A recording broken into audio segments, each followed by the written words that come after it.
ঠিক আছে দাদা, তাহলে আমি এখন বাড়ি চলে যাচ্ছি। ঠিক আছে ভাই, সাবধানে যাস, বাগানটা কিন্তু খুব খাতারনাক। স্যার আমি কি গিয়ে আগিয়ে দিয়ে আসবো? খুব তো ভয়ঙ্কর জঙ্গল।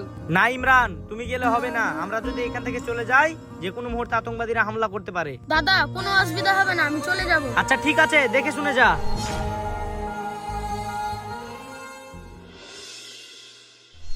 দাদার কথা শুনলেই মনে হয় ভালো করতাম, এখন তো খুব ভয় লাগছে।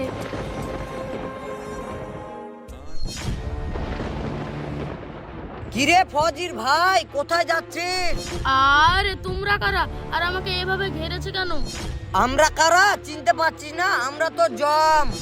আরে এটা স্যারেরই তো ভাই মনে হচ্ছে, এখনই স্যারকে যে জানাতে হবে। আরে জনি, তুমি এখানে কেন? কিছু হয়েছে নাকি? স্যার ওই জঙ্গলে দেখলাম আপনার ভাইকে গুন্ডারা ধরে রেখেছে। আরে তাই নাকি? এই ইমরান, এক্ষুনি যেতে হবে। হ্যাঁ স্যার, তাড়াতাড়ি চলেন। তোর ভাইয়ের রাগ তোর উপর যা তুলবো। সেই শখটা মনে হয় আর তোর পূরণ হলো না। আরে ফজি নাকি? যাক ভালোই হলো, এক ঢেলে দুই পাখি। ইহা হা হা হা। আরে আরে ফজি, গুলি নামা, নাহলে তোর ভাইকে কিন্তু চাটে লিব।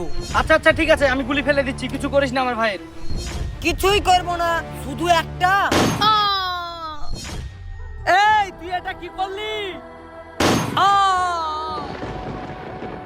স্যার সাবধান!